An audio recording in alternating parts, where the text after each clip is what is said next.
జై తెలంగాణ. నిన్న ఢిల్లీలో మరి కేంద్ర జలశక్తి మంత్రి గారు సిఆర్ పాటిల్ గారి ఆధ్వర్యంలో ఆంధ్రప్రదేశ్ తెలంగాణ ముఖ్యమంత్రి గారి సమావేశం జరిగింది. పర్టికులర్గా ఏవేవైతే పెండింగ్ తెలంగాణ అంశాలు ఉన్నాయో వాటన్నిటి మీద సమావేశం జరుగుతుందని చెప్పి మన రాష్ట్రం వాళ్ళు చెప్పడం జరిగింది.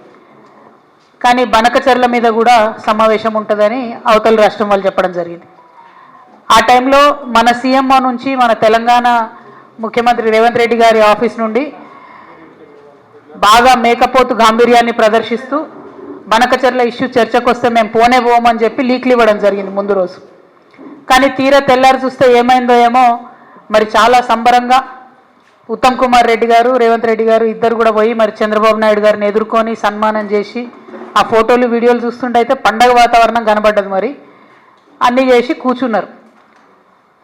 సరే మీటింగ్ పోయినరు. మీటింగ్ పోయినాక నేను మీ అందరికీ తెలిసి ఎప్పుడు కూడా సమాచారం లేకుండా మాట్లాడను, నిర్దిష్టమైనటువంటి ఆధారాలు లేకుండా మాట్లాడను.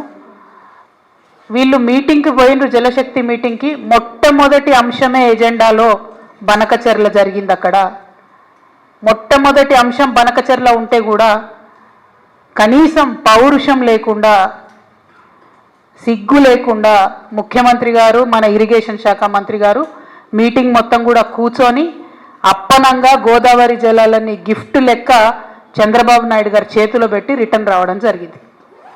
ఎంత దారుణం అంటే ఇది, ఈ బనకచర్ల ప్రాజెక్టు కనుక జరిగితే గోదావరి జలాలలో తెలంగాణ యొక్క హక్కులు శాశ్వతంగా హరించిపోతాయి. ఈ విషయం తెలుసు, ముఖ్యమంత్రి గారికి తెలుసు, ఉత్తమ్ కుమార్ రెడ్డి గారికి తెలుసు. అయినా అటెండ్ అయినరు, అయినా పోయి ఉల్టా సన్మానాలు చేయించుకొని దండలు వేయించుకొని నీళ్లు అప్పనంగా అప్పచెప్పి వెనక్కి రావడం జరిగింది. నిజంగా ఎంత బాధ అనిపించిందంటే ఆడ చంద్రబాబు నాయుడు గారు సన్మానం చేస్తుంటే ముఖ్యమంత్రి గారి ముఖం ఆనందంతో వెలిగిపోతున్నది. కానీ నాకైతే బలిక బక్రాన్ చూసినట్టు అనిపించింది. కానీ ఇక్కడ బలయ్యేది ఎవరు? తెలంగాణ ప్రజలు. తెలంగాణ ప్రజల యొక్క హక్కులు, గోదావరి నదీ జలాల్లో శాశ్వతంగా హక్కులు కోల్పోతాం. ఇది వాస్తవం, ఇది జరిగింది అక్కడ. ఎందుకంటే ప్రెస్ ఇన్ఫర్మేషన్ బ్యూరో తెలుగులో ఒక ప్రెస్ నోట్ ఇచ్చింది, ఇంగ్లీష్లో ఒక ప్రెస్ నోట్ ఇచ్చింది. మరి వాళ్ళు పర్టికులర్గా చెప్పడం జరిగింది, ఎజెండాలో బనకచర్ల ఇష్యూ చర్చించినాం, పవర్ పాయింట్ ప్రజెంటేషన్ కూడా ఇచ్చినాం అన్నటువంటి అంశం ప్రెస్ ఇన్ఫర్మేషన్ బ్యూరో చెప్పడం జరిగింది. బయటకు వచ్చి ప్రెస్ మీట్ పెట్టి దారుణంగా మన ముఖ్యమంత్రి గారు బుకాయిస్తున్నాడు, ఆయన బొంకుతున్నాడు. అరే జరగనే లేదు, వాళ్ళు అడిగితే కదా మేము కట్టేది. ఎంత దారుణం ఇది! ఇంత సిగ్గులేనితనం ఉంటుందా? ఇంత ఘోరం ఉంటుందా? ఇంత అన్యాయం ఉంటుందా? జరిగింది వాస్తవంగా. అక్కడ అంతమంది సీనియర్ ఆంధ్ర ఇంజనీర్లు ఉన్నారు, ఇక్కడ సీనియర్ తెలంగాణ ఇంజనీర్లు ఉన్నారు. జరుగుతున్నటువంటి నష్టం ఏంది? మీరు ప్రదర్శిస్తున్నటువంటి వైఖరేంది? ఇంత నాన్ సీరియస్గా ఉండేటటువంటి ముఖ్యమంత్రికి నిజంగా మన రాష్ట్రాన్ని పరిపాలన చేసే హక్కే లేదు. ముఖ్యమంత్రి గారు తక్షణమే రాజీనామా చేయాలని ఈ సందర్భంగా నేను డిమాండ్ చేస్తూ ఉన్నాను. ఇక ముఖ్యమంత్రి గారు ఇంకో మాట అంటాడు, ఆ మీటింగ్లో మేము 4 విజయాలు సాధించినామని చెప్తున్నాడు. ఆ 4 విజయాలు ఏంటిది? ఒకటి, టెలిమెట్రీకి సంబంధించినటువంటి ఇన్స్ట్రుమెంట్స్ మేము ఇన్స్టాల్ చేస్తామన్నారు. అందులో కొత్తదనం ఏం లేదు. ఫేజ్ 1 ఎప్పుడో స్టార్ట్ అయింది, ఇది ఫేజ్ 2. అది జరగాల్సిందే, కంటిన్యూషనే. అందులో విషయమే లేదు, ఆయన దాన్ని విజయంగా చెప్తా ఉన్నాడు. అదేవిధంగా ఇంకొక మాట, ఇక్కడ కృష్ణా రివర్ మేనేజ్మెంట్ బోర్డు విజయవాడలో పెట్టాలని కొత్తగా నిర్ణయం అయిందని చెప్తుండ్రు. అందులో కూడా కొత్త నిర్ణయం ఏం లేదు, అది విభజన చట్టంలో ఉన్నటువంటి హామీయే. గోదావరి మేనేజ్మెంట్ బోర్డు హైదరాబాద్లో ఉంటే కృష్ణా రివర్ మేనేజ్మెంట్ బోర్డు ఆంధ్రాలో ఉంటుంది. అందులో పెద్ద విషయం ఏం లేదు, కొత్తది లేదు, ఈయన సాధించింది కూడా ఏం లేదు. ఇక శ్రీశైలం రిపేర్లు, మన భూభాగంలో ఉన్నటువంటి నాగార్జున సాగర్ని మనం రిపేర్ చేయాలి, వాళ్ళ భూభాగంలో ఉన్నటువంటి శ్రీశైలంను వాళ్ళు రిపేర్ చేయాలి. అది కూడా విభజన చట్టంలో ఉన్నటువంటిదే. ఇప్పుడు ఈయన కొత్తగా సాధించింది లేదు, తెచ్చింది లేదు. దాన్ని కూడా మా విజయమని చెప్తా ఉన్నారు. ఇక 4వది ఆఫీసర్స్ కమిటీ. ఇది కూడా కొత్త విషయం కాదు. ఇదివరకు కూడా ఇదే నదుల అనుసంధానం విషయం జరిగినప్పుడు అప్పుడు కూడా ఆఫీసర్స్ కమిటీ వేసిరు, ఇప్పుడు కూడా ఆఫీసర్స్ కమిటీ వేసిరు. ఇప్పుడు ఆఫీసర్స్ కమిటీలో తెలంగాణ అంశాలన్నిటితో పాటు తెలంగాణకు తీవ్రంగా నష్టం చేసేటటువంటి బనకచర్లను కూడా యాడ్ చేసిండ్రు. అది ఈయన అక్కడ దగ్గరుండి కూర్చొని చూసి సంతకం పెట్టి ఇక్కడికి వచ్చిండ్రు.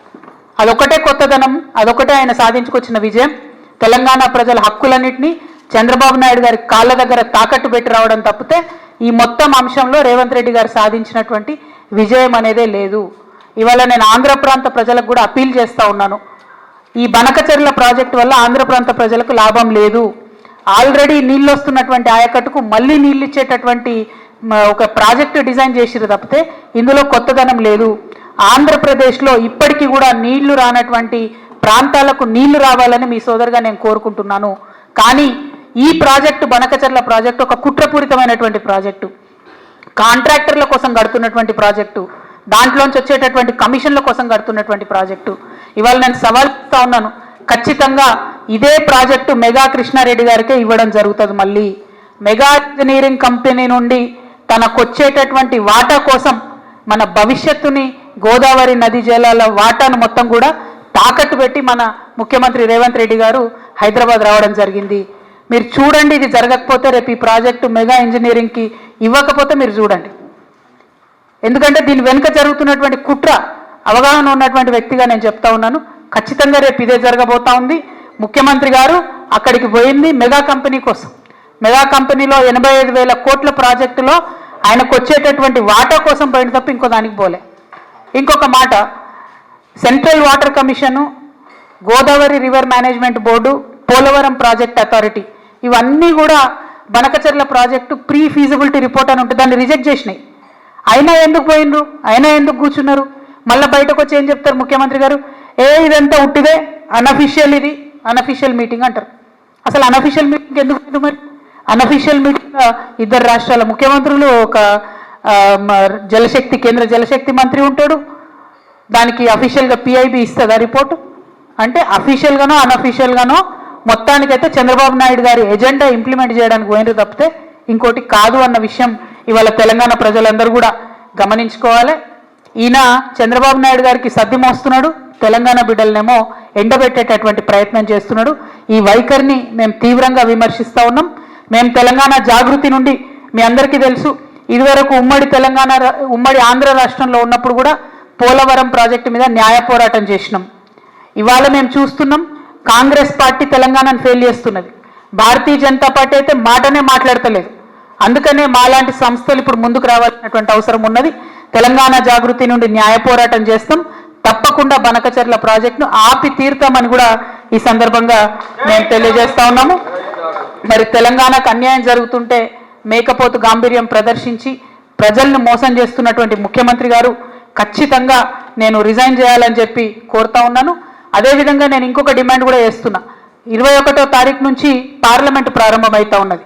ఈ పార్లమెంటు సమావేశాలలో ఖచ్చితంగా అఖిల పక్షాన్ని తీసుకొని ముఖ్యమంత్రి గారు ఢిల్లీకి పోవాలి.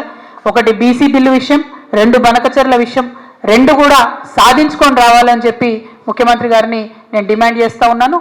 మళ్ళొక్కసారి ఆంధ్ర ప్రజలకు, ఆంధ్ర ప్రాంత ప్రజలకు కూడా నేను రిక్వెస్ట్ చేస్తున్నా, ఇది కాంట్రాక్టర్ల కోసం, అవినీతి కోసం కట్టేటటువంటి ప్రాజెక్టు తప్పితే ప్రజా ప్రయోజనాల కోసం కట్టే ప్రాజెక్టు కాదు. మా ప్రాంతమైనటువంటి తుపాకులగూడెం నుంచి నదుల అనుసంధానం జరిగితే తెలంగాణ ప్రాంత ప్రజలు కూడా బాగుంటారు, ఆంధ్ర ప్రాంత ప్రజలకు కూడా వచ్చేటటువంటి హక్కుభుక్తమైనటువంటి నీళ్ళన్నీ కూడా వస్తాయి. కాబట్టి ఈ విషయంలో ఆంధ్ర ప్రాంత మేధావులు, ప్రజలు కూడా ఆలోచించాలని చెప్పి, పునరాలోచించాలని చెప్పి చంద్రబాబు నాయుడు గారిని కూడా నేను రిక్వెస్ట్ చేస్తూ, తక్షణమే బనకచెర్ల ప్రాజెక్టు ఆపాలి. ఆపకపోతే మాత్రం మేము న్యాయ పోరాటం చేస్తాం. ఈ దేశంలో న్యాయ వ్యవస్థ మీద మాకు నమ్మకం ఉన్నది. మా ముఖ్యమంత్రి యొక్క అచేతన స్థితికి మేము చాలా బాధపడతా ఉన్నాం. ఆయన తక్షణమే రాజీనామా చేస్తే ఈ రాష్ట్రానికి మంచిదని కూడా మేము కోరుతా ఉన్నాం. Thank you. జై తెలంగాణ, జై జాగృతి.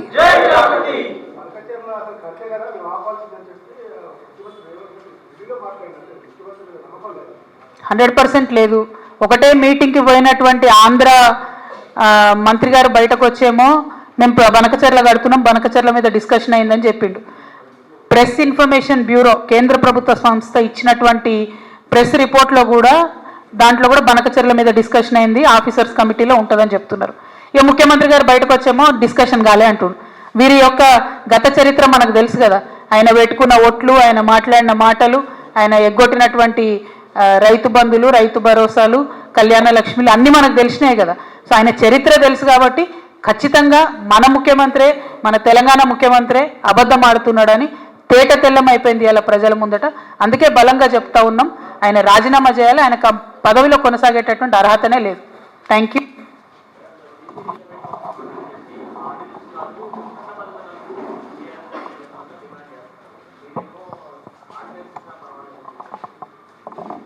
అది ఇంకో రోజు మాట్లాడదాంలే, ఎందుకంటే చాలా క్లారిటీ ఇవ్వాలి దాని మీద. బనకచెర్ల ఇష్యూ చాలా ఇంపార్టెంట్ ఇష్యూ, శాశ్వతంగా మన నదీ జలాలకు దూరమయ్యే ఇష్యూ కాబట్టి దాని మీద ఈరోజు మాట్లాడతాం. ఆ ఇష్యూ మీద కూడా నేను మళ్ళీ క్లారిటీ ఇస్తాను.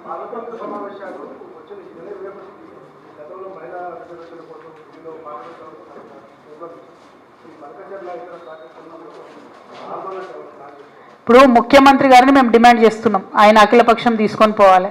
ఆయన తీసుకొని పోకపోతే ఢిల్లీకి నేను ఖచ్చితంగా మాకు సహకరించి తోడుగా వచ్చే సంఘాలన్నింటినీ పార్టీలన్నింటినీ కూడా తీసుకొని కూడా వెళ్తాం. అందులో మోమాటం ఏం లేదు. ఎందుకంటే తెలంగాణ ప్రజల హక్కుల కోసం రాష్ట్ర ముఖ్యమంత్రిగా ఆయన తన బాధ్యతను మర్చిపోవచ్చు, కానీ మేము మర్చిపోలేదు. తెలంగాణ జాగృతిగా న్యాయ పోరాటం చేస్తాం. అవసరమైతే ఢిల్లీ బేస్డ్గా కూడా ఆందోళనకు కూడా రూపకల్పన చేస్తాం.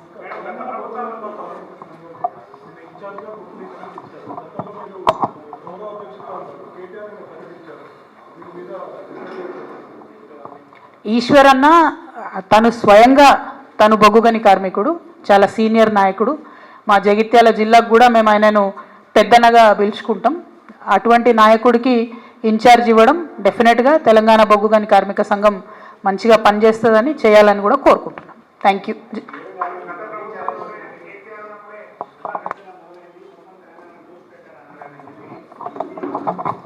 సీఎం గారి మాటలు ఏడ నమ్ముతామే మనం? ఆయన మీటింగ్లో ఉండి కూర్చొని మీటింగ్ కాలేదని చెప్తున్నాడు, బనకచెర్ల ఇష్యూ డిస్కషన్కే రాలేదని చెప్తున్నాడు. తను చెప్పే మాటలకు శాంక్టిటీ ఏముంది చెప్పండి? ఎంత దారుణంగా మాట్లాడుతున్నారు, ఎంత దారుణంగా అబద్ధాలు ఆడుతున్నారు. కేసీఆర్ గారి హయాంలో ఈ డిస్కషన్ రాలేదు, వచ్చిందే ఇప్పుడు. వచ్చిన తర్వాత రాచమార్గం వేసిందే ఈయన, రెడ్ కార్పెట్ వేసిందే ఈయన. ఆయన ఇప్పటికి ఒక మాట చెప్తారు కదా ముఖ్యమంత్రి గారు, నా స్కూల్ బీజేపీలో అయింది, నా కాలేజ్ టీడీపీలో అయింది, నా ఉద్యోగం కాంగ్రెస్లో అని. ఇంకా కూడా ఆయన కాలేజ్ స్టూడెంటే అనుకుంటున్నాడు. అందుకనే టీడీపీకి చంద్రబాబు నాయుడుకే కట్టుబడి ఉన్నాడు ఇప్పటికి కూడా. ఆయన కోసం మొత్తం అన్ని కూడా మన గోదావరి నదీ జలాలు గిఫ్ట్గా ఇస్తున్నటువంటి పరిస్థితి కనబడుతున్నది. ఇక ఆయన ఎమ్మెల్సీ గురించి నేను మాట్లాడదలుచుకోలేదు, ఆయన జనాభా లెక్కలకెళ్ళి తీసేసిన నేనైతే. కాబట్టి ఆయన మీద డిస్కషన్ అనవసరం మనకు. Thank you.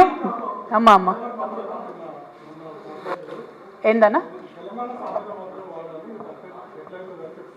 నేను చెప్తున్నా కదా, నేను ఆయన జనాభా లెక్కల్లో లేరు, ఆయన ఎవరు కూడా నాకు తెలియదు. Thank you. జై తెలంగాణ.